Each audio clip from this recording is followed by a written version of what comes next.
Continuem les ponències, per això ara amb en Santiago Pérez, Cloud Manager de BIM Software, que ens parlarà de la seguretat de les dades i de com protegir la informació digital d'una empresa. Santiago, bienvenido, muchas Muchas gracias. gracias, muchas gracias. Pues yo no tengo la suerte de hablar catalán, lo voy a tener que hacer en castellano, ya me disculparéis. ¿Cuántos de vosotros habéis lidiado con un ataque de ransomware? ¿Cuántos de vosotros habéis visto incidencias de este tipo? Bueno, pues vamos a hablar de cosas muy básicas, nada avanzado. Voy a empezar de lo genérico a lo concreto, intentando poner algunas cosas que, bueno, nos va a ayudar a subir el perfil de protección en los entornos. El 95% de los ataques que hemos visto durante el 2022 se hubieran resuelto sin mayor problema si se hubieran cumplido buenas prácticas. Los incidentes que estamos viendo no son excesivamente elaborados. Es verdad que luego nos encontramos con ciertas amenazas persistentes un poco más complejas, pero la mayoría no lo son. Vamos a intentar hoy poner estas buenas prácticas y que vosotros veáis un poco cómo aplicarlas en los entornos. Para mí hay tres cosas básicas cuando hablamos en la protección del dato. El primero es la confidencialidad, que nadie que no tenga permisos acceda a esa información. Esto los fabricantes hacemos mucho hincapié en el Zero Trust, en el no hay que tener confianza en entornos que no la tienes o no hay que dar permisos donde no son necesarios. Zero Trust, Verify Always, es una tendencia. Los que trabajamos en ciberseguridad, yo ya no me gusta recordar cuánto tiempo llevo trabajando en esto, yo empecé más o menos en el 2000, ya es mucho tiempo. Los perfiles de ataque siempre han sido los mismos. Hay dos vectores principales, el correo y el usuario. Y esto no ha cambiado. Siguen entrando, la mayoría de las amenazas siguen entrando así. Y el usuario es el eslabón más débil.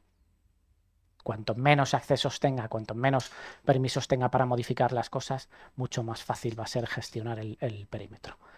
La integridad del dato es fundamental. Casi todos los ataques de ransomware van a intentar atacar los backups. Mañana tendréis acceso a uno de los informes que hemos visto durante el 2023. El 93% de los ataques lo primero que hacen es atacar los repositorios de backup. Por eso hacemos mucho foco aquí en la inmutabilidad. Y siempre que trabajéis en entornos es una de las buenas prácticas. La inmutabilidad, que nadie sea capaz de modificar esos backups es crítico. Que nadie sea capaz de modificar esos datos que tenéis es algo fundamental. Empiezas a subir un poco el nivel y ya controlas, bueno, pues la forma de gestionar un incidente donde te vas a volver atrás. Os cuento una anécdota. El pasado 15 de agosto del 2020, Mapfre sufrió el mayor ataque de ransomware de su historia.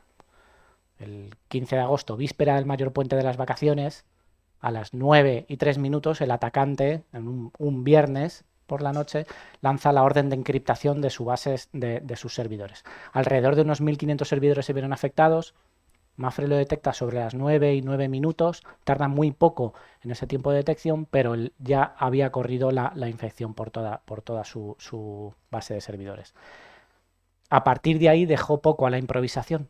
Activa su orden de kill switch. Kill switch es lo que nosotros conoceríamos antiguamente como entrar en el data center, tirar de los cables del switch para evitar esa propagación. Lo que hacen ellos es cortar para que eso no vaya a más. Pero hoy en día está demostrado que alrededor entre 2 y 3 minutos es lo que necesita un ransomware avanzado en encriptar un entorno entero. Es muy difícil, a pesar de que tengáis una alerta temprana, detectar esto. Pero hay formas. Y por eso haremos mucho hincapié también en la monitorización. Es algo que estas alertas tempranas os van a ayudar a mitigar el impacto. Y por último, la disponibilidad. La disponibilidad es lo que vendemos los fabricantes de protección del dato. Y es que tu dato sea rápidamente restaurable. No nos vale de nada tardar semanas o meses en restaurar el dato.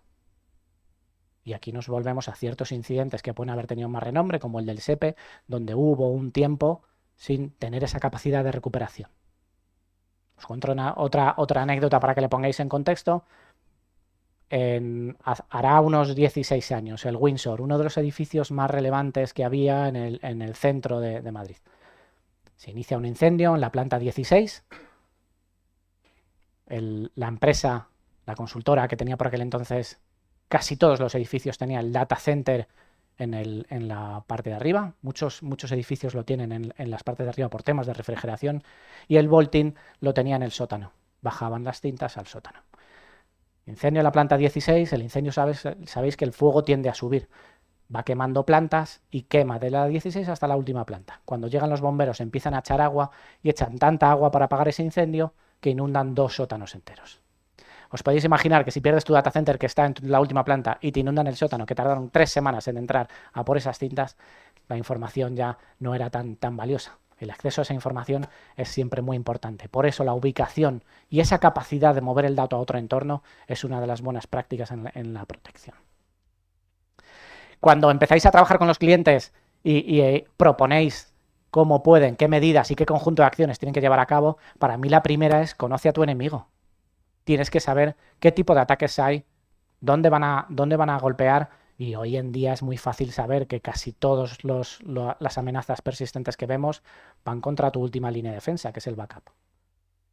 Hemos hablado de la parte de inmutabilidad, que os va a ayudar a resolver y mitigar esos problemas, pero también a no confiar en la mayoría de los entornos que tenemos. El Zero Trust y el verificar siempre cómo se conecta, cómo se mueven estos servicios que tenéis dentro de los data centers es muy, muy importante.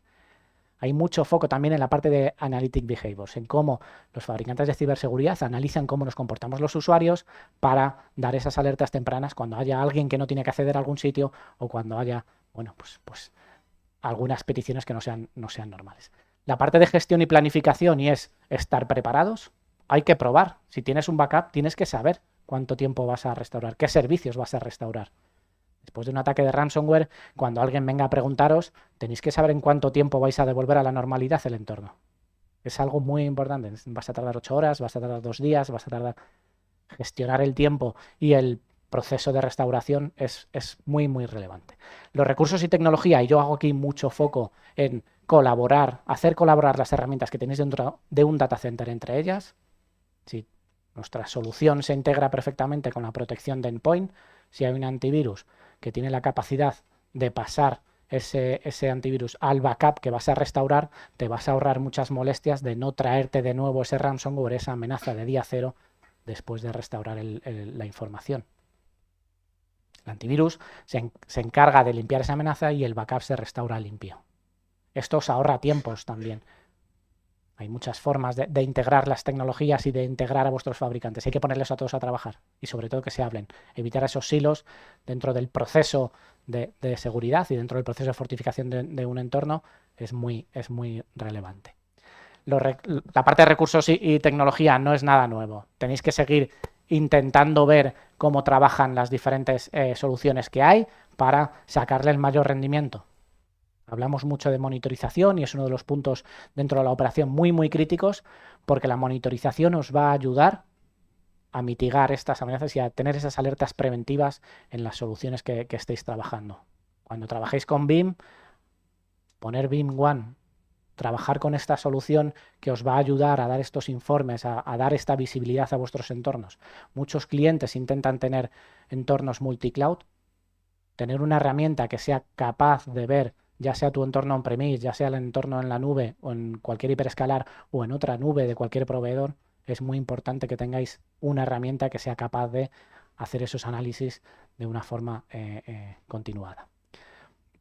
Hablaba antes, Jaume, de los ataques donde se están produciendo. Hoy justamente hace 2 años del ataque de Colonial Pipeline. ¿Os acordáis de un ataque en Estados Unidos que dejó la zona este sin suministro de combustible? Lo que buscan este tipo de ataques es la mayor repercusión posible. Al final lo que hacen es causar cierto miedo para que todo el mundo, bueno, pues pague de una manera rápida o tenga una pequeña capacidad de negociación a la hora de pagar esos rescates. Cuanto más presión mediática tienes, cuanto más problemas tienes a la hora de gestionar el incidente, más rápido o más fácil va a ser que pagues. Os cuento otra anécdota. Yo soy mucho de anécdotas y no sé si me voy a ir de tiempo, pero os lo cuento para poneros en contexto. En febrero del año pasado, no, en febrero de este año, la fiscal general de Estados Unidos, palabras textuales, decía que habían hackeado a los hackers. Habían conseguido entrar dentro del grupo de ransomware Hive, unos delincuentes bastante potentes. Pensar que en el mundo hay ahora mismo entre 100 y 150 actores de ransomware, empresas por llamarlo de alguna forma, actores de ransomware potentes. Hive estaba entre los 10 primeros. Lo que hacía el FBI, se consigue meter dentro del grupo y empieza a ver cómo funcionan. Estuvieron 7 meses dentro viendo cómo iban extorsionando, iban encriptando a diferentes entornos y diferentes administraciones. Lo que hacía el FBI por detrás era le daba la clave pública para desencriptar esos archivos que se habían visto afectados. Hacía dos cosas el FBI. Veía quién reportaba los incidentes y luego les ayudaba. Una de las cosas básicas cuando os veáis en un incidente es actuar con las autoridades, actuar con la agencia, actuar con el CCN, pedir siempre ayuda, porque muchas veces esas claves de desencriptación existen y están ya en poder. La Interpol maneja y tiene un grupo muy bien estructurado para intentar mitigar este tipo de ataques y para gestionar las cosas de una manera un poco más controlada. No siempre es así. El ransomware es bastante avanzado y los grupos pues venden bastante presión. Una de las cosas que se descubre en Hive es que el FBI calcula que al año facturaban 125 millones de dólares en efectivo. O sea, recuperaban de los rescates que iban haciendo unos 125 millones. Esto es algo muy lucrativo. El ransomware es una amenaza al alza y ha venido para quedarse. Estos grupos han conseguido monetizar todo esto. Veíamos como la información del Clinic al final quedaba expuesta. Más o menos cuando hay un incidente, a los 2 días se publica esa información en la Dark Web. Sabéis que está la parte de la web, la Deep y la Dark. En la Dark ya no hay esa forma de entrar, al no ser que tengas esos métodos un poco más con cierto tipo de navegadores o cierto tipo de ubicaciones, ¿no? Estos ataques que se publican, al final ellos monetizan toda la información que han conseguido filtrar y la ponen a la venta. Es una subasta que vas pagando un poco por el contenido que hay. Lo tienen con un programa de afiliados, está muy bien montado porque casi hasta es divertido ver cómo lo trabajan. Lo ponen en diferentes entornos, ponen un precio de salida y la mejor subasta se lleva durante los 10 primeros días esa información. Tener esa información para ellos es bastante relevante porque cuando son tarjetas de crédito, cuando son DNIs, la última vez, ayer lo comentaba con Josep de Bronto, había visto lo último que habían publicado en un ayuntamiento del sur de Francia, donde habían quedado expuestos DNIs y pasaportes de personas. Vosotros sabéis, hoy un día en un DNI es que te pueden abrir hasta una cuenta de crédito diferente en una exposición de este tipo. Es bastante relevante y se monetiza muy fácilmente todo esto. Por eso es algo que el ransomware, bueno, pues tiene un recorrido bastante largo. La medida, los principales ataques y medidas muy fáciles para paliarlos y mitigarlos, sobre todo, la mayoría de ellos van a intentar encriptar la información. Por eso la parte de inmutabilidad es crítica en los entornos. Poner repositorios inmutables en vuestros backups va a ser algo que os va a resolver muchísimos problemas. El borrado y los whippers, a raíz del incidente de la invasión de Rusia en Ucrania, se han visto muchos ransomware que ya no tratan de encriptar, lo que tratan es de borrar, crear un impacto muy directo, son whippers y van a borrar la información. Pretenden o destruirte el entorno o borrarte la información. Hoy en día, sin información y sin capacidad de recuperarla, empiezas a tener muchos problemas. La filtración del dato, y esto también recordaréis los papeles de Panamá, uno de los ataques muy dirigidos que fue de los famosos a la hora de filtrar el dato. Era algo que bueno, pues empiezas a vender la información y empiezas, el impacto que puede tener, pues empieza a ser muy relevante. Encriptar la información, encriptarla en origen, si viaja, que viaje cifrada, y si la guardáis, que quede cifrada también. Y sobre todo las contraseñas que pongáis de encriptación, y esto aquí os cuento el caso de Tesla. Tesla hace un año, uno de los empleados, que era uno de los administradores de sistemas, denuncia en el FBI que le habían ofrecido $1 millón por revelar las contraseñas que tenía. Claro, si tú tienes un empleado que tiene todas las contraseñas, no tienes otros métodos de control y le estás pagando 40.000 euros o 30.000 euros al año y le llega un grupo y le paga $1 millón, pues empieza a ser interesante el tema, ¿no? A todos nos salen las cuentas. Luego te tienes que ir a vivir a otro sitio, ¿no? Te tendrás que ir a vivir a Rusia o a Corea, ¿no? Para que no te busquen problemas. Pero bueno, ya empiezas a ver un poco el impacto que puede tener este tipo de situaciones. Cuando hablamos de escalado de privilegios, y esto en la mayoría de los ataques pasa mucho. Cuando alguien consigue acceder, los movimientos laterales son muy rápidos. Y por eso cuando tengáis entornos, hay formas muy, muy fáciles de cambiar las contraseñas. Tenéis Labs, que es uno de los métodos más seguros a la hora de gestionar este tipo de problemas con las contraseñas. Tenéis muchas aplicaciones. Intentad tener multifactor de autenticación en las soluciones que tengáis en vuestro data center. Os va a resolver también problemas. Os va a quitar una capa de gestión adicional y os va a dar un nivel de seguridad bastante más alto.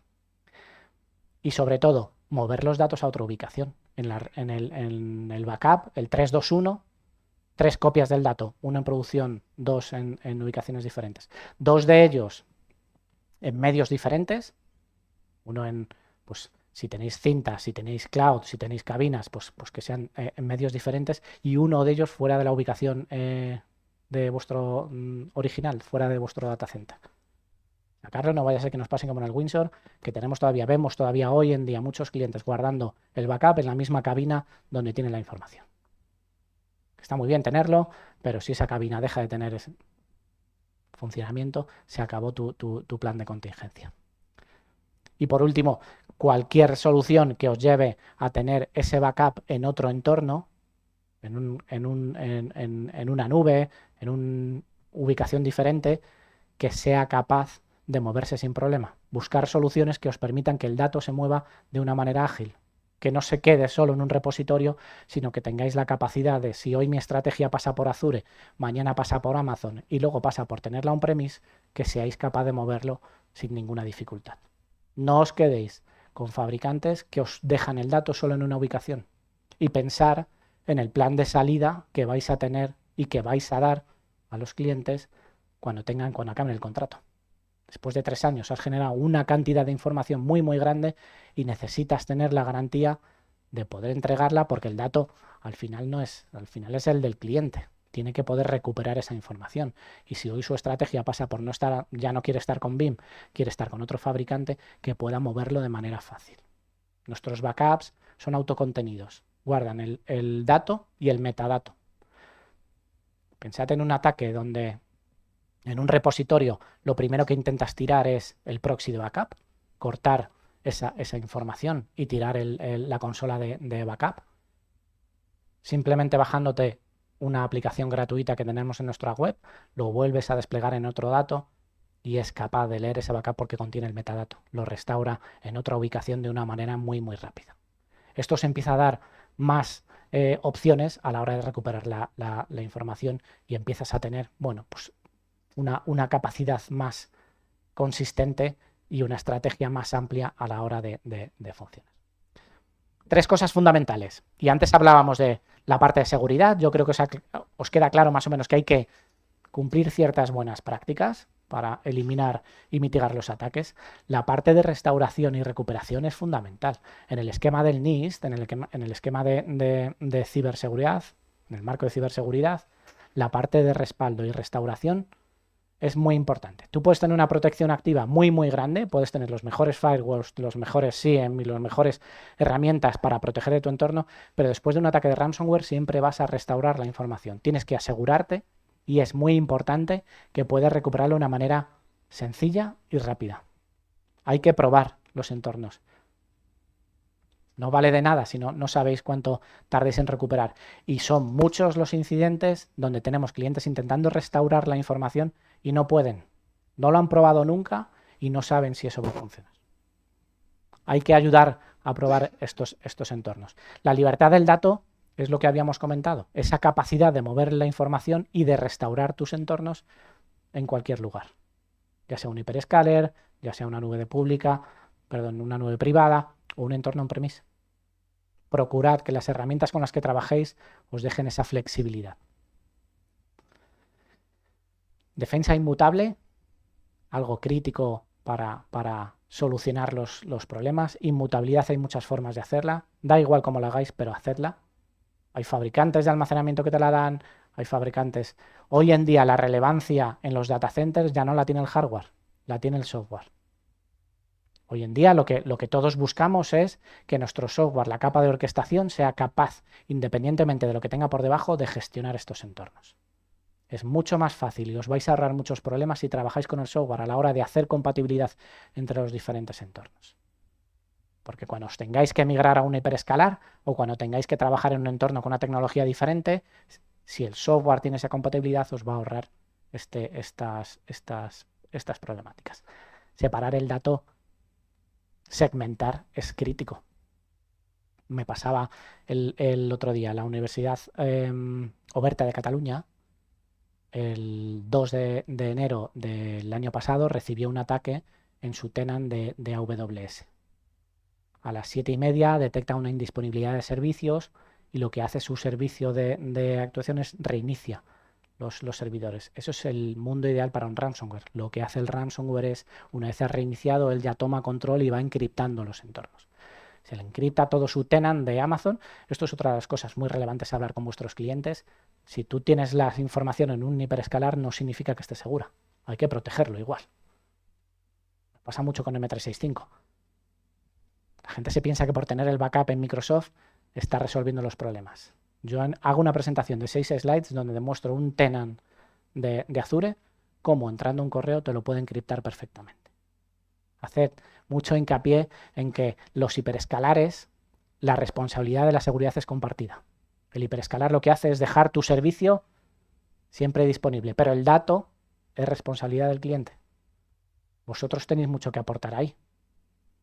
No hay seguridad donde no tengas diferentes vínculos entre diferentes entornos y tengas que ponerlos a colaborar. Aquí hay que evangelizar mucho, explicar este tipo de incidentes y los fabricantes os podemos ayudar mucho en esto. Muchas referencias. Yo porque cuento muchas historias parezco ya un abuelo, ¿no? Pero hay muchos ejemplos de esto y todas las semanas tenemos ejemplos de esto. Os podemos ayudar a contar. Termino con el de la Oberta de Cataluña porque a mí me resultó muy interesante. El atacante no solo deja el ransomware, deja un cryptomining. Lo que hace es activa, y esto pasa mucho en los hiperescalares, activa una herramienta de malware que lo que hace es levantar servidores para minar criptomonedas. Y luego las sorpresas te vienen cuando empiezas a ver consumos muy, muy altos durante todo ese tiempo en Bitcoin, ¿no? Lo que hacen las herramientas de cryptomining es un consumo muy, muy alto de CPU, que es precisamente una de las cosas más caras en los hiperescalares. El caso es que en los análisis forenses que hay dos patrones. Decía antes Jaume que hay que encontrar también los patrones en los ataques. Fijaros que tanto en el ataque de Mafre como en el ataque de la Oberta se hacen en días donde sabes que no vas a tener a tus recursos trabajando. O se hacen a horas donde no vas a tener a tu gente de sistemas trabajando. ¿Por qué? Porque el tiempo que pasa hasta que actúes es fundamental. Y el impacto que va a tener también. Esto es una de las cosas que, pues conviene tener en cuenta, sobre todo para tener esas alertas tempranas que comentábamos antes. Esto os va a ayudar mucho también a solucionar este tipo de incidentes. Separar la información, microsegmentar. Esto lo hace mucho, es un concepto que empezó a meter VMware, pero la segmentación de datos existe siempre. Esto es un cortafuegos que tienes que tener en tus entornos para que esa confianza entre los diferentes silos pues no sea tan fácil. Que cuando alguien acceda a un servicio, que no sea capaz de irse moviéndose lateralmente para tener ese impacto. En el análisis forense del ataque de Mafre se descubrió que el atacante llevaba dentro del entorno 7 meses. Había aprendido perfectamente cuáles eran los entornos más críticos y sabía dónde estaba el backup y sabía cuándo había menos recursos y todo. El perfil medio del atacante de ransomware en grandes infraestructuras tarda más o menos unos 2 meses. Se queda dentro de la infraestructura unos 2 meses. Y va probando cosas que puede hacer. Y va probando dónde se puede mover, qué usuarios tienen. Se comprobó luego que lo que había hecho es acceder a través de un usuario de un operador que había en la plataforma, una oficina remota, y a partir de ese operador se había ido moviendo. Había conseguido llegar al data center. No había tardado 7 meses en conseguir eso. Pero esperó el mejor momento para lanzarlo. El impacto, fijaros, para una aseguradora en un puente, es la mayor aseguradora de coches, en un puente con tantos desplazamientos, pues imaginaros las incidencias que iba a tener, la presión que recibe por liberar su entorno. Esto siempre se hace así. Acordaos también del de Colonial Pipeline. Todos estos ataques van muy dirigidos y están pensados. Y no son excesivamente elaborados, porque atacan cosas muy, muy concretas. Y por último, la confianza en la recuperación. Intentad probar los entornos. No os vale con tener un backup, probad. Hay que probarlo. La confianza en todo este tipo. Es verdad que el ser humano es mucho más reactivo que proactivo. Siempre terminamos poniendo rejas una vez nos han entrado a robar, ¿no? Tenemos que intentar tener estas cosas previstas antes. Hay que saber cuánto tiempo vamos a tardar en recuperarnos. La visibilidad es algo que os va a ahorrar muchos problemas. Hay muchos fabricantes que ahora se meten en estos entornos de observabilidad, pero tener esa visibilidad con herramientas de monitorización en vuestros data centers os va a ahorrar muchos problemas. Ver las amenazas venir con cierta antelación os va a garantizar que vamos a resolver las cosas de una manera más rápida.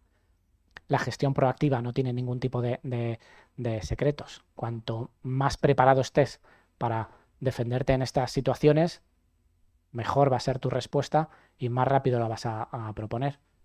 Nuestra herramienta también te propone qué actuaciones tienes que llevar y sobre todo te está vigilante de, oye, pues aquí hay comportamientos anómalos, este backup ha crecido de manera muy extraña.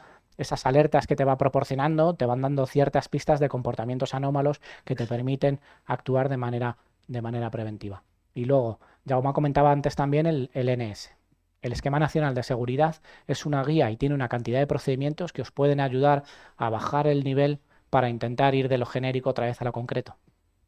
Esos procedimientos que todo el mundo deberíamos ir cumpliendo, que al final nos van a garantizar que bueno, pues vamos a actuar de una manera un poco más rápida y un poco más efectiva. Los informes inteligentes que tenemos en estas herramientas, conviene mirarlos. No hay ninguna ventaja en esconder vuestras dudas. Cuando tengáis dudas de un entorno, comprobad siempre. Verify always. El Zero Trust, verify always. Es algo que os va a ayudar muchísimo a resolver este tipo de problemas. Las mejoras que nosotros hemos metido este año, y esto ya es concreto del producto, sobre todo el almacenamiento de objetos, ya no tienes que pasar por backups intermedios, puedes mandar esos backups directamente a repositorios inmutables, repositorio directo a objetos. El acceso seguro, multifactor de autenticación en todas las herramientas que utilicéis, vuelve a solucionaros ese tipo de problemas en los movimientos laterales y sobre todo una respuesta rápida. Meter todo lo que sean tanto los RTOs y los RPOs de manera garantizada en vuestros clientes. Probar los entornos. Os va a solucionar mucho historia. Sé que me repito, pero creo que es algo que merece la pena que lo vayamos diciendo mucho. Tenéis una responsabilidad muy, muy grande de evangelizar a los clientes para que vayan entendiendo este tipo de problemas que hay. Los ciberataques que más o menos están viviendo, vosotros veis también de primera mano cómo están funcionando la mayoría de ellos, sabéis cuáles son los vectores de ataque y sabéis cuáles son los destinos de los ataques. Es fácil proteger esa información y hacer el cumplimiento de esos entornos. Si alguna vez tenéis que montar un disaster recovery, hay que saber también las herramientas que vais a utilizar y los servicios que se van a programar. Cuando haya una herramienta de software capaces de ayudaros en todos estos entornos, los disparadores de cambio que tenéis van a ser mucho más rápidos y mucho más sencillos de implementar. Fiaros de herramientas que tengan esta capacidad, porque os van a guiar a la hora de construirlo y sobre todo lo van a probar. Una de las ventajas que tiene nuestra solución es que lo prueba de manera automatizada. Es capaz de crear sandbox y capaz de ayudaros a montar estos escenarios sin ninguna complejidad. Tenéis siempre la capacidad de hacerlo de una manera muy, muy rápida y sobre todo sin tener costes adicionales. La libertad del dato es esa capacidad de mover tu información y sobre todo porque hay que tener en cuenta los planes de salida. Cuando tengáis una solución, pensar en los 3 años después cómo vais a mover esa capacidad de datos que habéis creado y cómo lo vais a poder gestionar de una manera práctica y sencilla, sin necesidad de depender de la ubicación original en la que hayáis trabajado. Cuando montéis un disaster recovery, que sea capaz de montarse en el hyperscaler, que sea capaz de moverse on-premise o que tenga esa movilidad para que el dato al final no importe la ubicación que tenga. Y por último, y termino con el marco de ciberseguridad, esto es el NIST, hablábamos antes de protección activa, no hay ningún secreto en la parte de descubrimiento, esto es lo que más nos cuesta a todos, descubrir cómo es nuestra infraestructura. La mayoría de los clientes no saben todo lo que tienen dentro de sus infraestructuras. Tener una herramienta como Beam One que empiece a darte toda esta información empieza a ser útil. No es que descubra infra, sino que descubre dónde estás haciendo backups, dónde los estás moviendo y sobre todo en un entorno multicloud donde tienes esa información. Gestionarlo y que te dé esos reportes de manera práctica y sobre todo que te dé recomendaciones sobre cómo solucionar tus problemas en las ventanas de backup o sobre esa gestión de capacidad, pues empieza a ser bastante útil.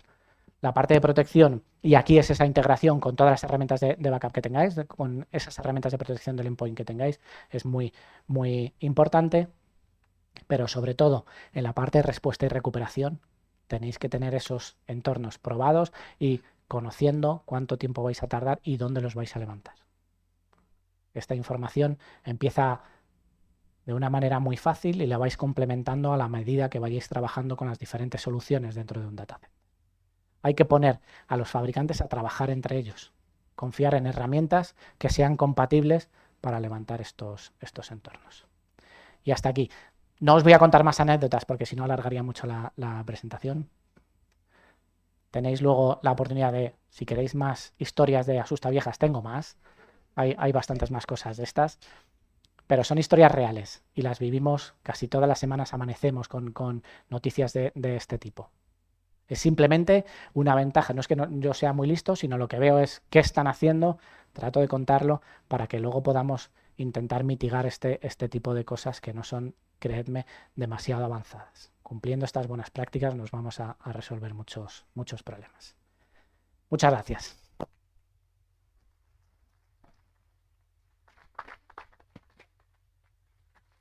Gracias, Santiago. Nos han gustado mucho esas anécdotas. Después tendremos ocasión de escuchar más. Abans acabem amb l'última ponència d'aquest matí de la mà d'en Josep Guasch, CEO de Bronto Byte Cloud.